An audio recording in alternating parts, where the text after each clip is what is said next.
Reddit users! Today we're covering an important topic: how to replace your Reddit account. Whether you're looking to start over or simply update your online presence, this 1-minute guide will guide you through the process.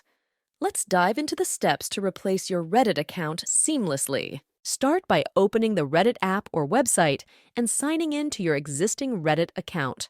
Make sure you're using the latest version for the most up-to-date features. By opening the page, find your profile icon in the upper right corner of the screen. Click on it to open a drop-down menu. After that, under your picture, click on your name. A drop-down menu will open, where you can see your other profiles, even anonymous ones. Clicking on any other profile will automatically switch you to that profile. And there it is! You have successfully replaced your Reddit account. Whether it's a fresh start or aligning with your current online identity, this process ensures a smooth transition. If this guide helped you, give it a thumbs up and don't forget to subscribe for more Reddit tips and tricks.